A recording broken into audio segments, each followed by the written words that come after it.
Getting a bigger house is the best thing you can do. I'm Jared Dillian, and welcome to the Be Smart podcast, where we talk about how not to be an idiot with your money, because there was a lot of that going around. So let's say something good happened. You came across a bunch of money. You made a lot of money, and you're feeling pretty rich. So you have all this money. What are you going to do with that money? Should you buy a car? Should you buy a watch? Should you spend it on clothes? The answer is no to all three of those things. What you should do with your money is that you should buy a bigger house. And you're like, come on, Dillian, this is a personal finance podcast. You tell people not to buy too big of a house. You tell people it's the three big things. And yeah, all that's true. Hear me out. Reason number one. Buying a bigger house will have an immediate impact on your quality of life. Okay. So the first place I bought was a condo townhouse, and it was 1,200 square feet. And then I moved into an apartment, which was 1,200 square feet. And then I moved into a small house, which was 1,600 square feet. And then I went to a 2,600 square foot house. And now I'm in a 4,000 square foot house. And we're building a house. And the next house is going to be 9,800 square feet. Okay. I don't know if we'll get any bigger than that. Probably not. Okay. Having a big house is awesome. It's great. I love having the extra space. I just like having lots of space. It's nice. It makes me feel rich. I love my current house, the 4,000 square foot house. I love that house. I mean, 4,000 square feet, it's pretty big. It's awesome. And my next house is going to be incredible. Now, you have these super rich people like the A-Rods of the world that buy these 20,000 square foot houses. And you probably asked yourself, why do they do that? Why do people buy 20,000 square foot houses? And the answer is because it's awesome. It's amazing. I would love to live in a 20,000 square foot house. You have all these rooms and you have no idea what you're going to use these rooms for. You have like the drinking room and the wrestling room, and it's like, it's awesome.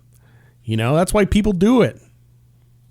So me being the personal finance guy, why would I tell you to go buy a palace of a house? Okay.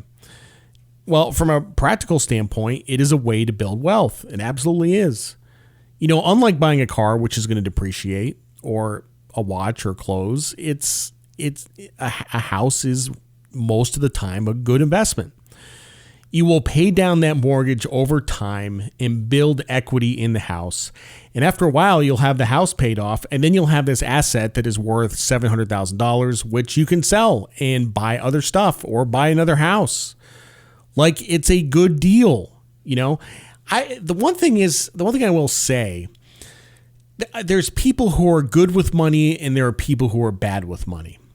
And the people who are bad with money, I often encourage them to buy a house because they have no ability to save. They can't put money in the bank. They can't put money in mutual funds. They can't put money in ETFs. If they have money, they spend it. So really the best thing for them to do is to get them a house with a mortgage. They pay down the mortgage over time. They build equity over time. And it's a forced savings program. Buying a house is a really, really good thing to do for somebody who sucks with money. Serious, you know. So the car is going to depreciate the clothes. You'll get fat. I get fat and outgrow my clothes. A watch, I suppose, could be a good investment, but watches depreciate over time. You know, you could do renovations on your house, but unless you're adding square feet, it doesn't add much value to the house. A lot of people do this. They're like, well, we're going to remodel the kitchen. We're going to put like 25 grand in the kitchen. And they say, well, we'll be able to get 25 grand more when we sell the house. And the answer to that most of the time is no. Like, you're going to get zero for that when you sell the house. Really, like, it doesn't make a difference. The only types of renovations that make a difference in the sale price of the house are where you add square feet, because it all comes down to price per square foot. A little bit matters of like how nice it is, but it doesn't really matter. So if you're going to do renovations, you're going to be remodeling kitchens or bathrooms or whatever, most of the time it's money down the drain. It's for you. It's for you because you like to live in a nice place, and that's fine. It's fine. So getting a bigger house is going to make you happy, and it's also going to be a good investment. I know a couple of people who have been living in the same small house for 20 years, even though they have the ability to trade up. I don't know about you, but I can't live in the same place for that long. I've moved a bunch of times. I've owned 5 houses. I'm building number 6. I move like every 5 to 7 years. Every 5 to 7 years, I need to like blow up my life and start over, like it's just my thing. So why else do you want to get a bigger house? Well, I was talking to my pal Dave about this, and Dave from the radio show days. He used to come on with me on Friday nights. By the way, he's coming back to the podcast in a few weeks.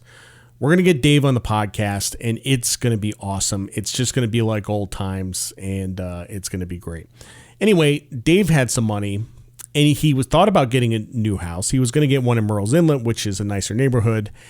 And he says, those houses are too expensive. I can't afford those houses. When in reality, he actually can afford the house. Like, it's fine, but he didn't want to move there. So ultimately what he decided to do was to build an addition on his current house.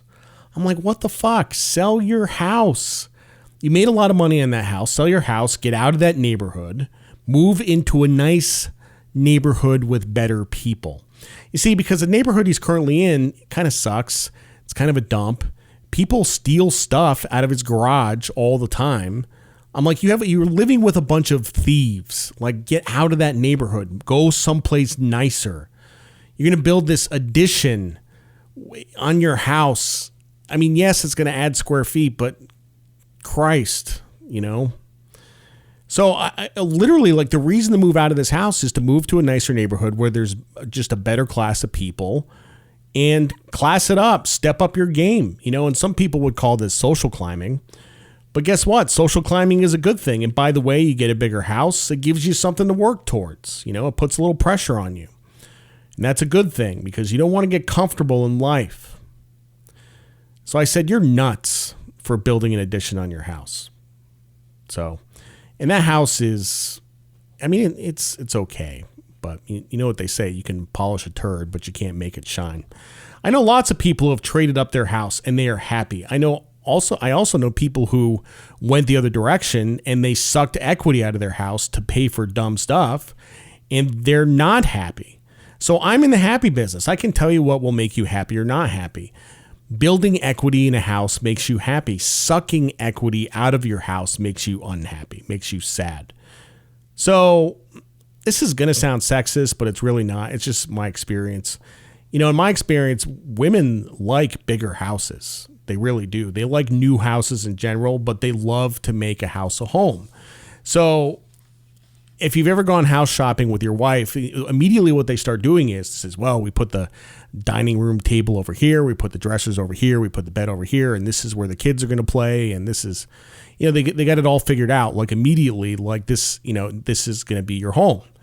And when I go house shopping, that's not what I'm thinking about. I'm not thinking about that at all. Like what I'm thinking about is how the fuck am I going to pay for this thing? So I'm doing the math and my wife is like figuring out like where all the furniture is going to go, so this goes without saying, but even though I am telling you that buying a bigger house is the best thing you can do with your money, don't buy too much house and tomahawk yourself. Now, remember, the rule is housing cannot be more than 25% of your income, which can be hard to achieve in an expensive state like California. It's almost impossible. In a place like South Carolina, it's very doable, and even, my new house, which I'm building, it's going to be less than 20% of my income, which it's totally doable, but it still like freaks me out. So now, the one thing you need to know about buying a bigger house is that you're going to have to fill it up with crap. So more furniture and more crap. So you're going to be spending money in a bigger house. You're also going to be spending more money on crap. So furniture, I've never spent a lot on furniture. We didn't spend anything on furniture until 2010. Like nothing. I had hand-me-down furniture from my mom out of college, and we held on to it. and we've had it for all these years. So in 2010, we moved to the 2,600 square foot house, and we had more room, so we got more furniture. We got some stuff from Crate and Barrel. We got a big couch, we got like a dresser, we got a bed, we got some other stuff. And it's good stuff. I mean, it's kind of middle brow, maybe upper middle brow, but it's good and it's durable. It's lasted pretty long, you know. See, I have a tough time spending money on furniture. It's because it's going to go out of style in 10 years. And the couch, I've had the couch for 12 years, and you know, that couch has seen a lot. It's seen a lot. I spent a few days on that couch with a stomach virus, so it has been desecrated. One last thing, which doesn't really pertain to anything, or maybe it does. When you are moving, you have two options. You can move yourself, or you can hire movers. And if by the time you get to like age 35, 38, you should be hiring movers, because like asking your friends to move your shit, it's a big imposition, and it's also like slightly dangerous. People get hurt and stuff like that. And old people aren't meant to move stuff, you know? So if you get to like age 35, 38, you should be hiring movers. Okay. So my last move, I did a combination of the two. So we moved a bunch of stuff ourselves and we hired movers. We did both. Okay. We moved all the easy stuff and we let the movers get the big furniture. Now I think being a mover is the toughest job in the world. You know, if you've ever moved your own shit, you know that you are sore for a week. So you want to leave that for the 20-year-olds. If you are getting movers, make sure you are the biggest tipper in the world, because this job sucks. At a minimum, $50 before. As soon as they show up, you give them $50 each per person, and then $50 afterwards, maybe more.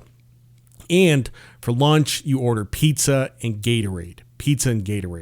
You are trusting these guys with your stuff. And movers have to deal with all kinds of bullshit. So go ahead, ask them to tell you some stories. Like, they have stories. Now, I had a buddy in San Francisco. He hired some movers, and his wife goes up to the movers, and she asked them, she said, "What is the worst thing that you ever moved?"